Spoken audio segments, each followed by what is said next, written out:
You're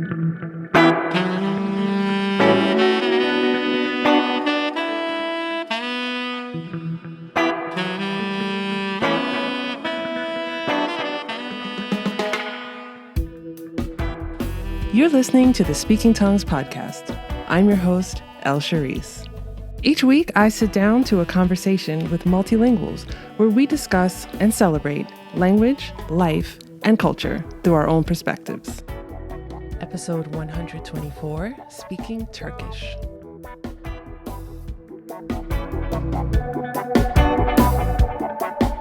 Hello, language lovers. Thank you for joining me for this episode of Speaking Tongues, the podcast in conversation with multilinguals. This week, I'm talking to Elysse DaVega about learning and speaking Turkish. Just a side note, this episode was recorded before the devastating earthquake that affected Türkiye and Syria, and that's why you won't hear us mention this current event during this conversation. But what you will hear in this conversation, Elysse tells us about the methods she used to learn Spanish and why she might not recommend others to learn this way, even though I think it's completely brilliant. She tells us about how her interest in Turkish grew through her study of German language and her travels through Germany. Elysse helps us break down some Turkish grammar and how she used the latter method to learn Turkish through German. And she tells us about her time traveling through Türkiye, including how she was able to do it, what it was like communicating in Turkish, and some of the things that she's looking forward to experiencing on her next trip there. Big thank you to Elysse for this conversation and talking to us about your language journey with the Turkish language. If you enjoy episodes of Speaking Tongues, don't forget to subscribe, rate, and review the Speaking Tongues podcast on Apple Podcasts, and like and subscribe on YouTube so that other language lovers like ourselves can find the show. And if you've been a long-time listener of the show or even a recent listener, you can now pledge ongoing support for the show on buymeacoffee.com or on patreon.com. For just $5 a month, you'll have access to excerpts from this conversation that did not make it to the full published episode. And as you know, I wrote a book. My food zine of international language and cuisine, Taste Buds Volume 1, is available now for purchase. Check social media for the sneak peek inside the book and make sure you purchase one for yourself and one for your friends. Links to all platforms are in the show notes. Okay, let's chat.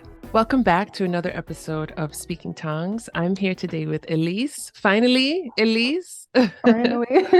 How are you? I'm great. Thanks for asking. I think we plan to have this episode, well, not this specific episode, but for me to come on the podcast such a long time ago. So it's nice that it's finally coming to fruition. Yeah, we finally lined up, and I'm excited to talk to you about your languages and what you've been up to. So I like to start each episode with the same question, and that is, what is your first language and which languages have you learned to speak? Yeah, so I mean, evidently, since we're speaking English right now, we're both from the US. I'm from the US, so I speak English natively. And the only languages I would directly claim that I can speak or sign are the ones that I have at least an A2 level in. So just kind of like a basic conversational level. So I think from most to least fluent, it would be Spanish, French, German, Portuguese.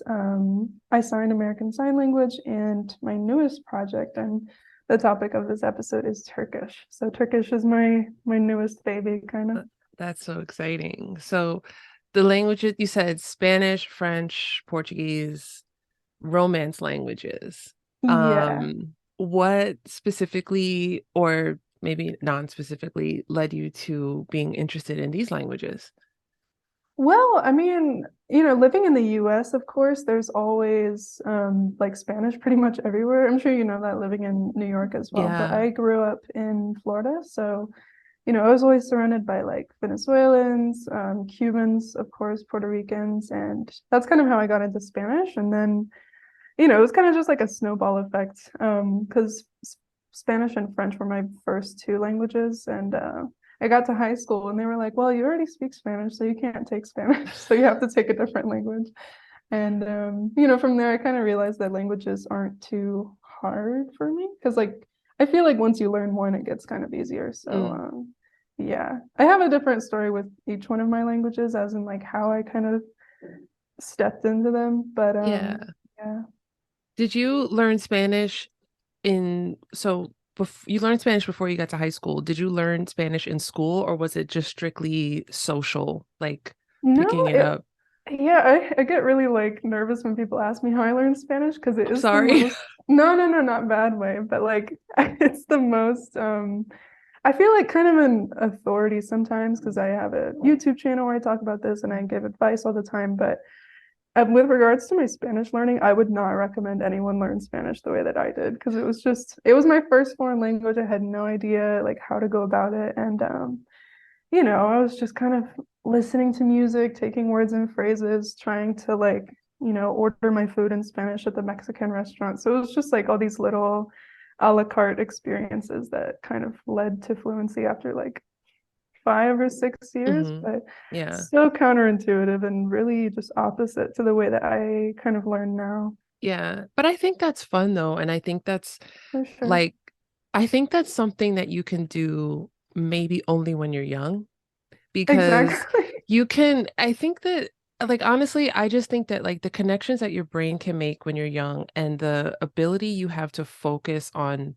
the minutia is unparalleled to, being an adult and the way that you process information as an adult. So I Mhm. think that that's actually a good way to, I mean, I don't think that's bad advice, especially for people who are at that age that you were doing it, because Of course, like, yeah. I think of the things that I focused on in high school, and I was just like, I could never do that now. Like, I just don't, my brain just doesn't work that way. And I think that that's actually really cool what you were able to do Yeah, at I that think point. it depends on what you're going for because, I feel like when most people want to learn foreign languages, they want to learn them as fast as possible. So in that regard, of course, I wouldn't recommend the way that I learned. But if you're just like truly cruising, like vibing off of this stuff, then sure, you Yeah. can kind of just take that approach. But yeah, I think, I wouldn't really go back to that. I like to have a bit more structure now, so that's what I do. Because you're an adult now. Don't Yeah, let because them I'm a trap dog. you, Elise. Just Wait, I've become a square. I don't want to be keep a doing square. your thing. No, I love that. I love that. And I think it's like, you know, just, we're gonna get to Turkish in a minute, but just thinking about how much pressure we put on ourselves to actually learn a language with a structured approach. And, even when I'm learning every week, I'm like, oh, this is like, sometimes it's a drag, but like, you can actually do it in that kind of piecemeal way. And it takes the pressure off of feeling like you have Mhm. to get to this level. You have to do something in this way. So, Yeah. I mean, I see what you're saying. You wouldn't exactly advise people to do that, but I say take a second look and Yeah, yeah. I mean, maybe take it with a grain of salt. That's yeah. my biggest thing is like I want, with my social channels and whatever, I always want to empower people to be independent and, not take everything I say just like with heed, and to feel out what feels best for you as a language learner. So, Yeah. of course, I'm not an authority on that. You can do whatever you like in this world. So, okay, so you've got all these romance languages under your belt, and then you are taking on Turkish. So I imagine that this is a different path. This is a new Mhm. journey, and I'd love to know, how did you get there? How did you decide that Turkish was going to be the new path that you take in the language world? So yeah, it was actually a completely different like path than my Romance languages. It was through a Germanic language, which is German. Then I kind Okay. of got interested in it. For people that don't know, like I mean, there's kind of a similarity with the United States in that, you know, in the US there's a lot of Latino culture, a lot of people speak Spanish. And so with Germany, it's kind of the same thing. Like Turkish and Turkish people are like the kind of second most dominant culture in Germany. So when Hmm. I traveled there for the first time, actually the only time ever, in 2019, I was in Cologne, and I wasn't aware that the kind of larger Bundesstadt, or sorry, Bundesland, Nordwest-Rheinfalen is the biggest state for Turkish people, like in all of Germany. So when I was, walking down the street, I would hear a lot more Turkish than I even heard German, and I wasn't aware of that before I went. So That's something that I took with me after I left Germany, was just kind of that curiosity about, like, I guess the second most dominant culture. But that was, over 3 years ago, and I didn't actually start learning Turkish until last April. So April of 2022. Okay. So almost a year that you've been Yeah, I with guess my Turkish. my anniversary with Turkish would be around April. So, that's kind of coming up. And I feel a certain pressure to have, like, some certain level of progress by then. But I would say, yeah, I would pretty much say I'm at like an A2 level right now with Oh, Turkish. And cool. I'm just trying to take it slow, since it is just so different from anything I've ever, tried out. Yeah. So about Turkish, the language itself, what makes it so different? Like what are some of the basics that you've learned so far? And, obviously we know because we are language people that Turkish is different from German and different from Romance languages. But, as you're learning, tell us some things about the construction of Turkish. Is it gendered? Is it agglutinative?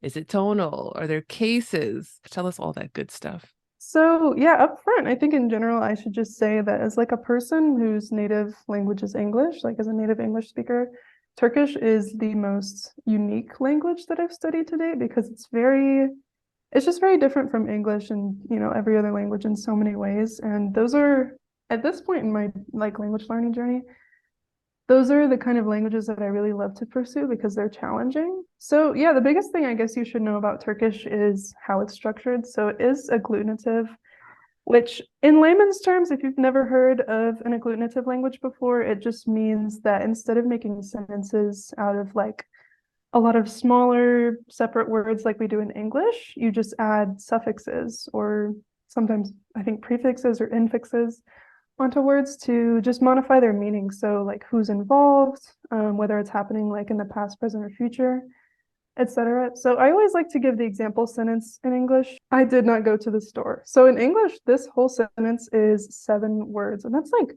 a lot when you think about it. Like, do we really need all those 7 words? But they all have different purposes. Like, did puts it in the past, and like not makes it negative. Then we have the preposition to. So there's all these separate little words, but in Turkish, this whole sentence is reduced to just 2 words. So it's mağazaya gitmedim. And these 2 words carry all of that same meaning. It's just in a different order. So, like, piece by piece, it's store to, mağazaya, went, did not, I, gitmedim. So it's, pretty much completely backwards from English. And I guess something like that can seem super unnatural in your first learning, because you have to, I felt like I was kind of forcing myself to think backwards. Like, in English, for example, like the pronoun goes at the very beginning of the sentence a lot of the time, but in Turkish it kind of just gets tacked on at the very end. So it feels unnatural at first, but with a lot of speaking practice, essentially, it starts to feel really natural after a while. So is there an order in the Turkish language, or can you play with the order of how a sentence is structured? I don't know. I think I'd have to scratch my brain for that one, because sometimes, like the time will go at the beginning of the sentence, or sometimes like, the place. I guess, I mean, I'm still just at an A2 level, so I'm not too sure about like how much you can freestyle it, because my sentences that I, can speak are still pretty basic, but it's not like it's super strict. I think that, especially like younger people play around with it a lot. So I like languages that have agglutination, and I think that it's so controversial. like controversial. For some, maybe, I think, some people hate the concept, or some people are like super scared of it. Like, I know, for example, there's other languages like Japanese and Korean that are also agglutinative, and those are, some of the most difficult for a lot of people as well. So I don't know, I feel like people are iffy about the concept of agglutination. Like, it's so daunting, kind of. It seems Yeah, daunting.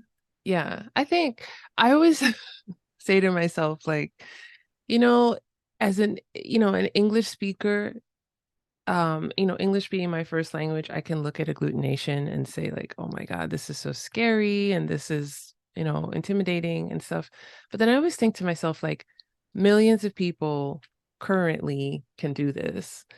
Millions of people in the past have done this for Mhm. generations. So it's not impossible. It's just perspective. But I just think it's cool that like one little syllable can can carry so much weight and can change the meaning of something. And that's how I like to see it. Because I think, when people get, familiar with the concept of agglutination, they just get so scared, like, okay, well, what's the longest possible word that you can make in Turkish? And it's this super, I think it's like some word relating to like medicine or something. It's like super ridiculous. But I think it's a better, way to look at it. It's just like, that's beautiful, that you can condense all this meaning into just, 2 words instead of 7. Like, do we really need all these separate words in English? And since, getting into Turkish, I feel like it's changed my view of English. Like I see English as so like extra sometimes. I'm like, why is this a whole word by itself? Like, let's just tack on an extra letter and call it a day. Yeah. So as far as orthography, I see a lot of accents and a lot of diacritics in Turkish. How are we pronouncing them? How do they change? Yeah, I mean, Turkish, as since like the kind of reform and standardization in like, I think it was last century, the 20th century, it now uses a Latin alphabet. Before that, I'm pretty sure it was like a modified version of the Arabic script. I could be wrong on that. I'm not sure if it has overlap with Persian or anything like that, but it was, completely different. But now that it's in the Latin alphabet, there's just, I mean, the same, letters and diacritics that you see in languages like French and German. So there's the C with the cedilla. They have umlauts over the O and the U as well. And they're pronounced essentially the same as you would in German. So like, there's the O with the umlaut and Ü, the U with the umlaut. But I would say the only letter that I had never like encountered anything like that before was the letter U.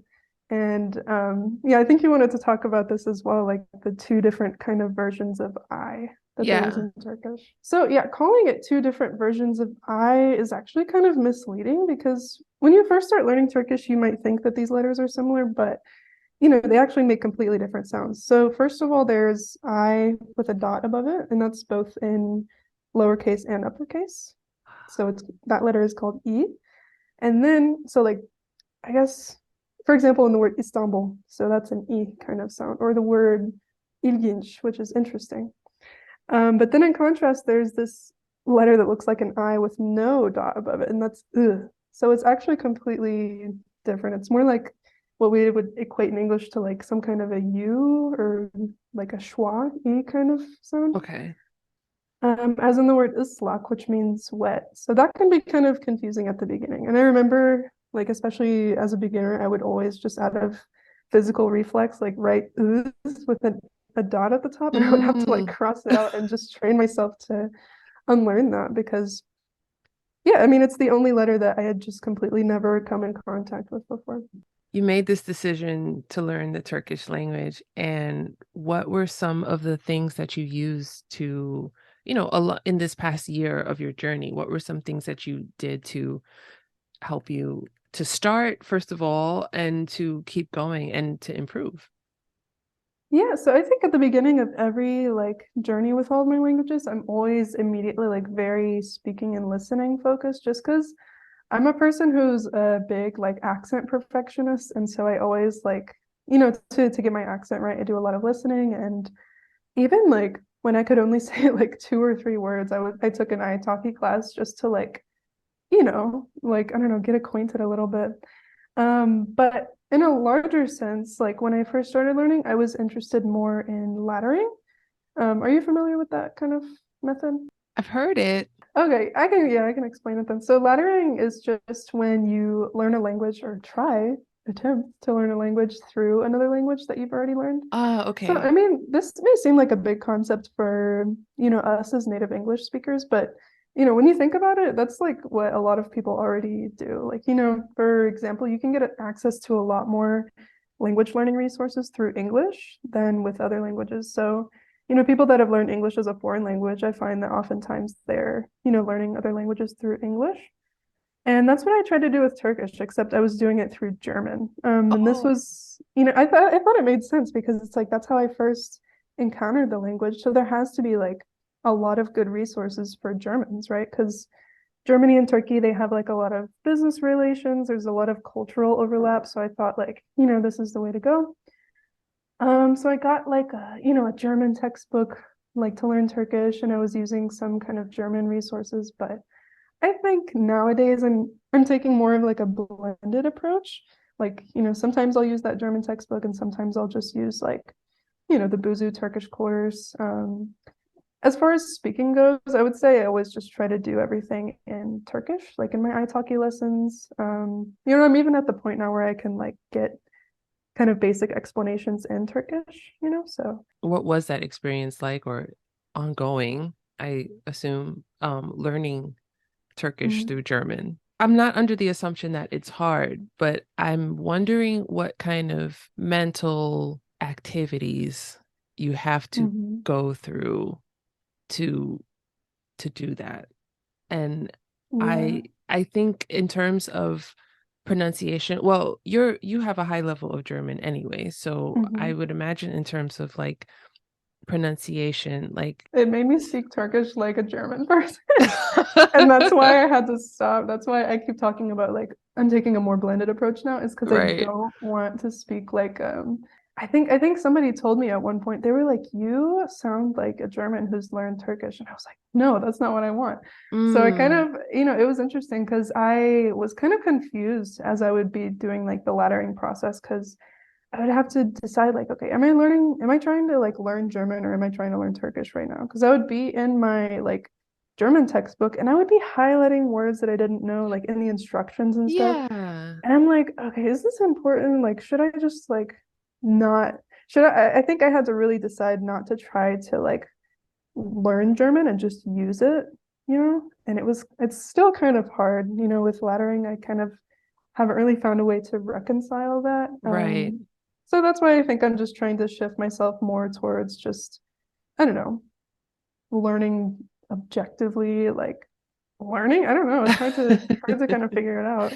Yeah, that's what I was thinking too, because, I imagine there's things that you would come across in German and you kind of are like maybe double defining things. So it's like you don't know this word in German and then Exactly. you may be curious about what it means in Turkish or, things like that. And I think, well, I mean, you're at a higher level than I am in your languages, but I know like for me, going from like one conversation, one language to another conversation, another, sometimes I'm like, Hmm. especially like if I'm tired, I'm like, wait, I Yeah, can't the even say like the stacking. simplest thing is like, Hmm. what am I doing? Yeah, yeah, and that would happen a lot where like, I would see a word and then I didn't know it in German and then I'd be like, huh, okay, let me make a note of this in my German notes. And then I'd have to be like, no, like we're not learning German right now. You need to just like ignore that for now. Okay. So I don't know. I think yeah, like I said, for now I'm just kind of switching my gear towards just objective learning. So you've been to Turkey. Yes, I have been to Turkey. First, I was in a kind of, it's not really a little town. I was gonna say little. It's pretty big, Izmir, which is on like the Aegean Sea kind of coast. And I was initially doing like a homestay kind of exchange where I taught kids English. But then in the second half of my trip, I was there in Turkey all in all for like a month. And the second half, I was in Istanbul. I've never been to Turkey and I've always wanted to go. And by the way, are we still calling it Turkey?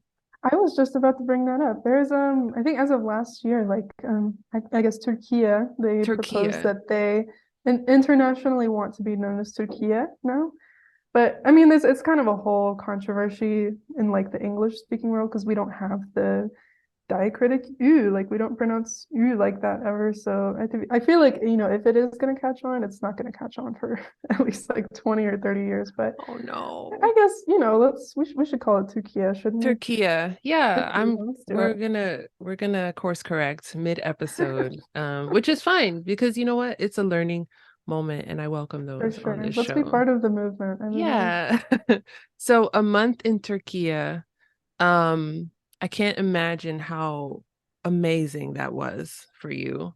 It And it really just, was. like to me, like Turkiya is this like romantic, it's like how I think of like Egypt or I think of um, South Asia is just this like romantic, like once in a lifetime kind of experience and, you know, Hmm. um maybe not once, but I think for a lot of people might think of it as like once in a lifetime, but clearly Yeah, I mean, it's pretty far from where we are. So, I mean, it's not like, just the summer or spring break trip to Cabo for most Americans. South Padre, spring break.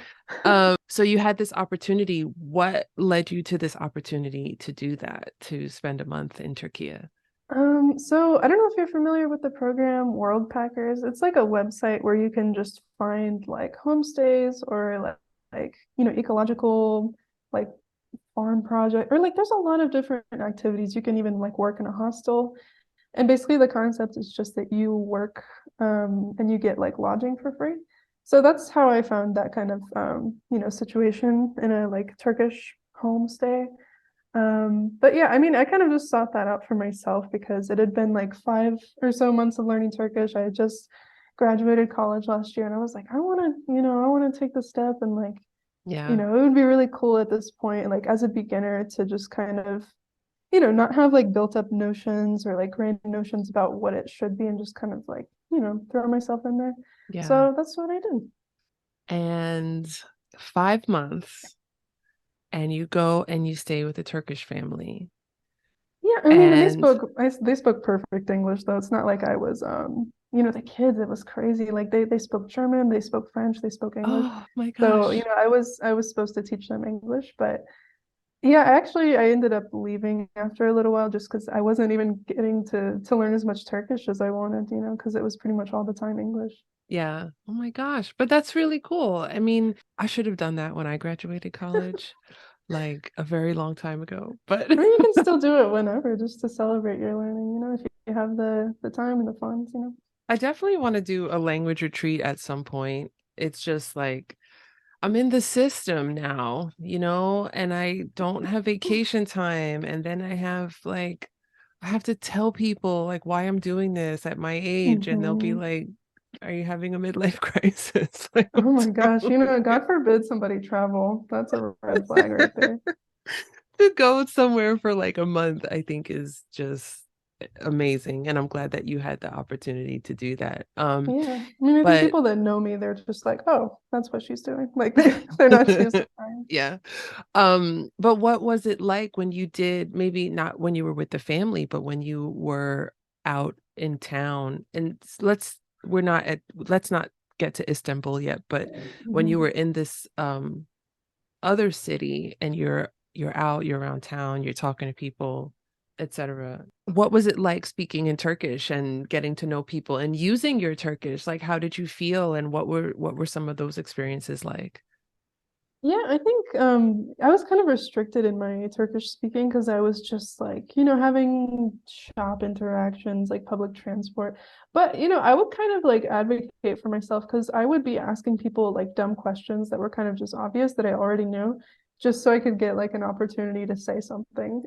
And like I'd be like, how do I buy a Metro card when the machine is literally like right there? Or I'd be like, how much is this when there's a sign saying how much it is? I just wanted to like practice my numbers and stuff. But honestly, it was kind of restricted up until a certain point. There was a point when I was in Izmir though, still that a subscriber of mine recognized me on the bus. Oh my And it gosh. was crazy because she didn't say anything. I got home and I got a DM and she was like, were you just on this bus in Izmir? And I was like, yes, what do you mean? So at that point, she was Azerbaijani, but Turkish and Azerbaijani are very similar languages. So Mm, we met up like the next day and we kind of got to practice some more Turkish and like, not that kind of sense, like just asking questions or like shop talk and stuff like that. So that was kind of it was cool. But yeah, I guess my Turkish speaking really got I don't know, I had to speak a lot more Turkish when I went to Istanbul. you had to speak more Turkish in Istanbul. Well, actually no, I think I lied. I just meant that like I was more, I wasn't really speaking English ever. I was just speaking all my other languages because Istanbul is such an international city and like there's a Right. lot of foreigners, yabancı. And so, yeah, I mean, I was speaking a lot less English. I was speaking more Turkish. I, made friends because it's a bigger city. And of course, there was like, subscribers or friends that lived there that, I could meet up with. just putting this out there, I'm very open to, meeting up with people. Like if and whenever I'm traveling, like if you ever see me somewhere, it's nice to like be around natives or people that know the area and stuff and not just feel like a tourist. So Yeah, that's why I doubled back because I would imagine in such a cosmopolitan city that you'd of have course. not only an opportunity for Turkish, but French and maybe even Spanish and, German as well. So, what was it like actually in Istanbul? Now that I'm thinking of it, like mixing those languages, or did you have opportunities where, you were speaking French with one person and then later in the day you're speaking Turkish or German or Yeah. something? Like, did you have those kind of moments? Of course. I think my just overall mission whenever I'm traveling is to just not speak English. Like whenever I'm traveling and people ask me like where are you from? If I don't already know them, I just lie. Like I just straight up lie. I'm always like I'm from Portugal or like I'm from Germany or just something just so maybe I don't have to speak English. It could work in different situations because if it's like a person you don't want to talk to, like somebody that's trying to catcall you or like a salesman or something that you just kind of want off your back. But in Istanbul, it's really interesting because all the salesmen and like, people on the street that are like, oh, come eat in our restaurant or whatever, they always greet you in like 10 languages because Oh yeah. they are going to get your business like no matter what. So you kind of just have to, act like you're from Antarctica or something. You don't speak any language. But in Istanbul, there's a lot of opportunities to speak different languages. There's this kind of organization or social kind of club in Istanbul called Yabancı, which it's like an Anglicization of the word yabancı, which is foreigner. And they organize like meetups and kind of events for foreigners, and they do like a language meet every week. And there's also like trivia, and they did the trivia both like in Turkish and English. Like they would ask, the questions in both languages. So, it wasn't just an opportunity to speak Turkish. It was also just a cool opportunity to just, meet all kinds of people and practice all my languages. That's cool. It's actually really cool that there's someone standing on the street who can engage you in like Yeah, any language you can think of at first. And I it's respect it. Like you have to be a total people person to do that job and just like, be able to converse with anybody. But yeah. yeah, I think it's funny that experience of like when people see you physically, they try to like guess from your appearance where you're from. Because like I'm in Mexico currently, and just somebody yesterday was like, "You look like you're from like Switzerland. Where are you from? What do you speak and stuff?" And I'm just like, "Huh." What do But Swiss people look like? yeah, I was like, "That's really specific." And sometimes I get like, I don't know, I look Danish or whatever, but people almost never ever assume that I'm like from the US. It's funny. Because yeah, I mean, what does a person from the US look like? Yeah. Yeah, absolutely. What were some things that, you hadn't been to Turkey before and maybe either in the city you were in with the host family or in Istanbul? What were some things that you didn't anticipate and things that really surprised you, delightfully surprised you about being in Turkey? Yeah, so I think there's a handful of things, related to the language, but also just like the culture. I would say the number one thing that anybody is going to notice when they go to Turkey is street cat culture. And like, I don't know, it's funny because when you go to countries, like sometimes countries will be more of like a dog country. Like Mexico is very much a street dog country. Hmm. But Turkey is definitely a street cat country because there's just so many dang cats like everywhere. And I say like street cat culture because there's like a lot of public care and like a just widely very positive attitude towards street cats. And like, I don't know, it's interesting because in the US, we don't really like stray animals. We think of them as being like, dirty or diseased or like they could give you rabies or something. But in Turkey, I guess it's just very widely accepted that like you are not going to mess with the street cats. Like, and people, they will put bowls of food and water outside of their houses for them. And like, some people even make like these little makeshift like cat shelters, and people are very affectionate towards street cats. And it's not at all like a weird experience that you're like, I would remember I would be in a cafe and then just like a cat walks in, like it pays rent and like just sits next to you. And like while you're working, you just pet it. It's like, yeah. And if you're ever like mean or like rude to street cats or also street dogs, but mostly the cats, like, people will look at you like you're insane. Like it's very much, a cultural thing to just be nice to the cats. Yeah.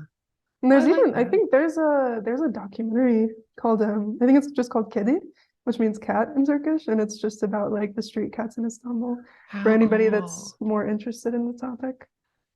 This is off topic, but I would imagine with all those cats, there's not a lot of, you know, mice and Yeah, rats I and don't think I ever stuff. saw a rat. I Mm. think they're also very good for pest control, yeah, because pretty much the only animals I ever saw in public were cats and dogs. So we know some collective things about Turkish culture, and I'm gonna now be specific about Istanbul so that, we don't speak about the entirety of the country. But, Mm, as you were spending time there culturally, we know that Türkiye is famous for desserts and coffees and mhm, art, tapestry, et cetera, et cetera. And not only that, but also this incredible history, Byzantine history, and things like that. What were some of the things that you experienced in those regards that, things that you enjoyed or things that you noticed were very prominent, and some things that you maybe said, oh, I thought this would be a bigger thing because we hear so much about it in the mhm. US or something like that? Yeah. I'm probably going to speak more on the side of like didn't expect it, was so surprised because honestly, I really didn't have any expectations or notions about what Turkey should be before I went. Like, I really just, like, to be honest, I didn't even know I needed a visa. Like, I almost got arrested when I arrived. So, like, expectation wise, I had no expectations. But something that surprised me was just, and I'm going to preface this by saying that it's not a negative observation. I have really kind of no opinion, if not maybe positive, in some regards, of Ataturk, which is like the father of Turkey. He is absolutely everywhere. Like his likeness, I think he's on every one of the like currency bills. Even if there's somebody on one side, he's going to be on the other side. Mm, So it's really just interesting how widespread he is. And people are very emotional and sentimental and nostalgic about Ataturk because he, pretty much is the father of independence of the country. He, with regards to like their Greek relations and like, so many other aspects of their foreign relations, he just was a really big leader for them. So, if you see like posters of him everywhere, like, people will put him in their windows, like in restaurants, there's just posters of him. Like he's absolutely everywhere. And it was interesting because as I was in Izmir, there was this holiday called Zafer Bayramı, which is, I forget exactly what it is, but it's a big, big holiday for Izmir independence. And it's also, I'm pretty sure Atatürk was from there. So to be there during that time, like not knowing exactly like the whole kind of background of it was just so crazy. And yeah, like I said, again, it's not like a negative observation. I was just so surprised to see kind of like the idolization of this figure because in the US, like in contrast, we have like the founding fathers and we have historical figures that we admire, but it's just nowhere like near the caliber of like the adoration for Atatürk. mm, yeah. We definitely don't see the founding fathers on billboards and things like that Yeah. unless I they're mean, we being, carved him into a mountain, but big deal. Okay. yeah. And even that's problematic. And I think, Yeah, for sure. oh, that's interesting. But Um, I think it's also illegal in Turkey to, publicly slander or say anything bad about Atatürk. So it's kind of interesting because, there are people that have negative beliefs about him, but, you're not really gonna be affronted with it that much if they mm, do have those beliefs. interesting. What is you're meeting people, you're hanging out, you're doing your thing. Like, what is the social scene like in Istanbul that you encountered? Being in Istanbul, especially, it's very lively. The fact that there are so many foreigners contributes like a really cool air to everything. And yeah, I think it's a very youthful city, even though it has like just thousands and thousands of years of cool stuff behind it. It's also very modern in some aspects. I would say, since there's two sides of Istanbul, there's the older kind of feeling like European side. Mm, And on the Asian side, I feel like it's a lot more hip. and stuff like that, like a lot of cool cafes and stuff like that, and bars and like young people places to hang out. I feel like in Turkish, I saw a TikTok or something, a reel about like French words in the Turkish language, or Hmm. the French influence on the Turkish language. Like, since you speak French, did you notice any of those? Absolutely, yeah. I think there's a history behind it. You know, as far as the language goes, there are a lot of similarities, and it's because I think like in the more of like 19th century Ottoman Empire times, French was really regarded as like an elite language. Like, if you were going to be somebody, like you were going to learn French. So yeah, there is a really big influence from French onto the Turkish language. I'm pretty sure that aside from Arabic, like French has contributed the most loanwords to Turkish. So, I mean, it's pretty much, I would say, like everyday kind of words, especially regarding, transport. Like there's the vapur, which is like the ferry boats that are so widespread in Turkey. Also words like asansör means elevator. It's just written differently in Turkish because Turks, they write something exactly how they hear it. So in Turkish, it's Asanso with an umlaut, R. And yeah, and there's even some people, it's kind of a joke, but a friend told me that some people even say like a fancy way to say thank you is merci.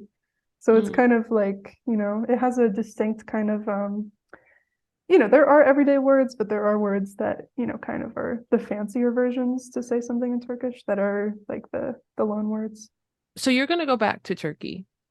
I hope. Yeah, I don't have any Turkiye, solid plan. sorry. Yeah, Türkiye. I don't have Turkiye. any solid plans as of now. I really would like to because, as a US citizen can stay on a visa for 3 months in Turkey. So, I was only there for the month. Maybe I should, try to max out my time this time and just see how much more I can absorb. When you head back at some point, what are you looking forward to experiencing, and what are you looking forward to doing? I would say probably like the biggest thing is the food, of course, but the biggest thing that I've taken with me from Turkey and I just never want to let go of is chai. So that's the word for tea. But specifically in Turkey, if there's one thing you're gonna drink, it's gonna be chai. It's this like black tea that is so strong and it's served in these little kind of like silhouette wavy kind of glasses. And it's not unusual to drink like at least 3 to 4 glasses of this per day. And it's something that you can get in literally any restaurant in Turkey. Like it doesn't matter what kind of restaurant it is. It could be like, sushi restaurant, it could just be a cafe. Like they're gonna have this tea. And it's so good. I don't know what they put in it. But it's funny because, when I got back to the US, like all I ever wanted to drink was black tea. And now that I'm in Mexico, I kind of had the feeling that they wouldn't have it here. So I brought this like gallon Ziploc bag of just black tea bags with me. And yeah, I definitely have like a chai addiction after coming back from Turkey. So I yeah, hope I can just have that on tap the next time that I go. Yeah, so it's just black tea, nothing in it. No sugar, Nothing no in it. honey, No, that's no. the thing. Wow. I like to put like honey in mine now, but it's so like it's kind of controversial. It's like slander to put sugar in your chai. Yeah. What's next for you? I know that you're in the Turkish moment right now. But what's next for you language wise? Yeah, I mean, currently I'm actually in my German moment. I think German has been left to the side for so long, so that's currently what I'm focusing on. But this year, I think, I don't know, I've kind of like finally come to the terms that I don't want to learn any more languages like to fluency after Turkish. I think Turkish is the last language that I care about like having a good level in. Yeah. So yeah, this year I'm kind of just focusing mostly on German, French, and Turkish. And I think towards the end of the year, I'm going to dabble in a couple of other ones like Hebrew and Arabic and stuff like that. So yeah, I'm kind of just cruising in that regard. Cool. I didn't even ask you, like, how did German come into your life, and, what were some of the things that drew you to the German language and want to, improve it and get to a high level of fluency? Oh man, it's funny because it was all just a big accident. Like I did not I did not plan on this at all.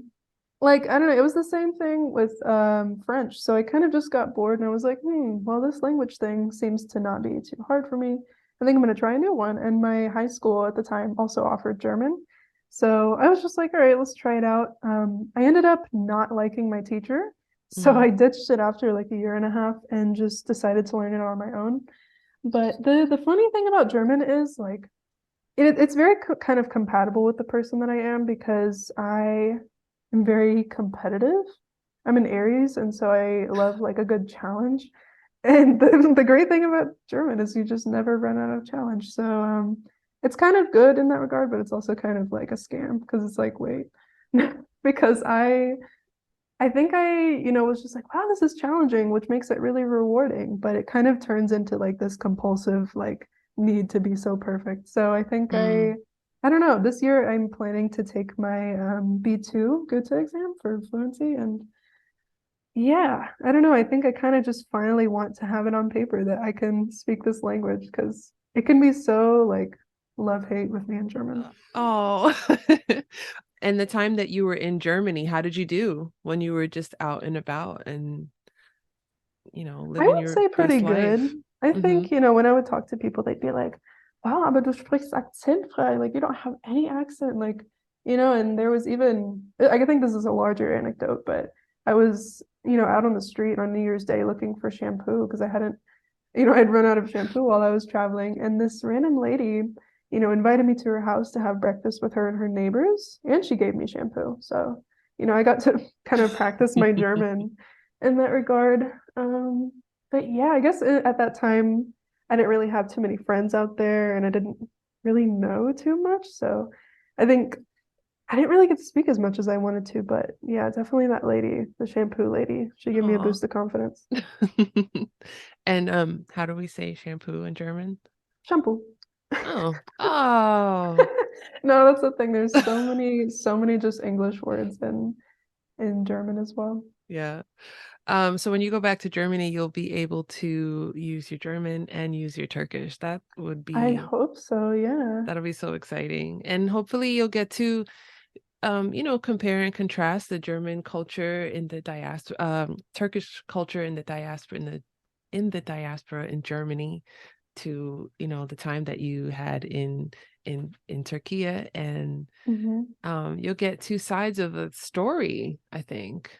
Yeah, it's kind of interesting because when I was in, just when I'm traveling before, I've met like German Turks or like, ethnically Turkish people that were born in Germany and raised in Germany.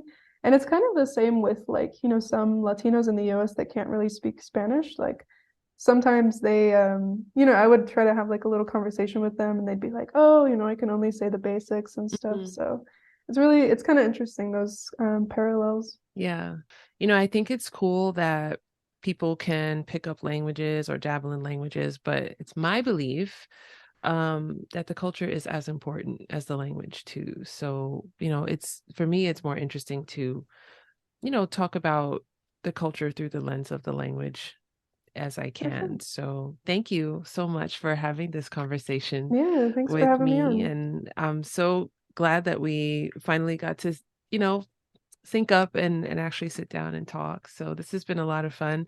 Please let us know, as I'm sure anyone listening to this probably already knows, but please let us know where we can find you on socials and what your handles are and all that good stuff. Yeah, so my name is technically Elysse DaVega, but everybody thinks my last name is Speaks, because that's what I'm known as on YouTube and a lot of social media. But yeah, if you want to follow my YouTube channel, I just reached 100K, so you're a bit late, but no, I'm kidding. My name on there is Elysse Speaks, and on Twitter and Instagram, I'm just Elysse DaVega. That's DAV as in Virginia, EGA. Great. That's me.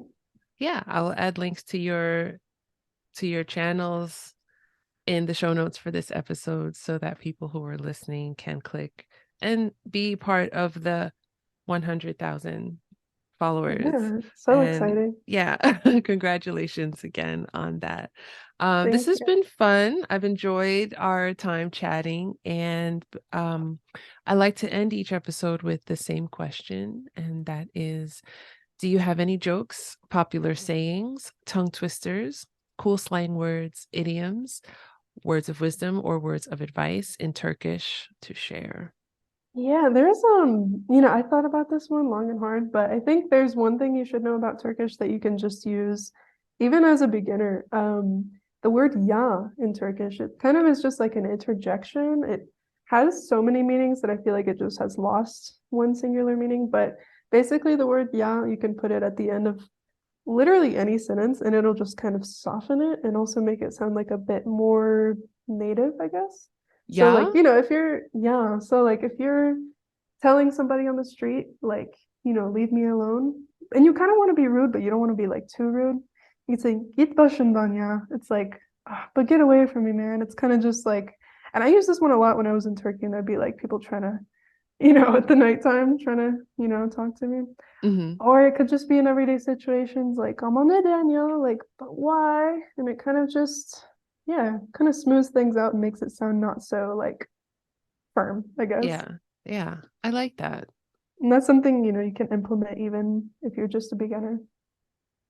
Especially when you're a beginner and you're probably learning like a direct way to communicate instead of more um polite, like the polite things. Mm-hmm. So no, that's really helpful. And for the Turkish learners, I hope that you start incorporating that into your Turkish speaking practice. Yeah, and I hope more people get interested in Turkish. It's not as hyped as I wish it would be. You don't think so? I don't think so. I think it's still kind of like a minor thing. I think Days of French and Swedish, he made a video on his channel where he was talking about like the most useful languages to learn in 2023. It was like a joke video because Turkish was on there and like, who's learning Turkish? And he was like, do you know anybody that's learning Turkish? No, Elysse Speaks is learning it. That's it. Nobody else ever. And I just thought that was so funny. But yeah, I hope it becomes more popular, not just for, I guess, my speaking opportunities' sake, but also just for like, for there to be more resources, for it to be more widely appreciated. I mean, so many people don't even know that Turkey's a country. They think it's just like meat. So, in the English speaking world, at least. So embarrassing. Isn't it? Shame. Shame on them. Thank you again for this conversation, Elysse. Yeah, thank you. Before I let you go, in Türkiye, I'm going to get that right. In Türkiye, when you've been speaking to someone for a while, maybe someone you've just met and been sitting down having a conversation over a cup of black tea or something, and you are about to go your separate ways, what is the best way to say goodbye? There's a couple of ways you could say. Yeah, so if you want to say goodbye in Turkish, one of the ways you could say it is just like until we see each other again. So görüşmek üzere.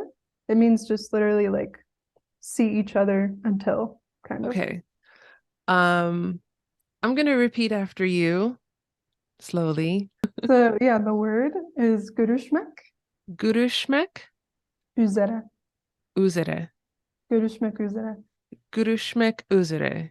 Very good. Elysse, görüşmek üzere. Elysse, thank you so much for this conversation, and I will be talking to you soon. Thank you. Bye.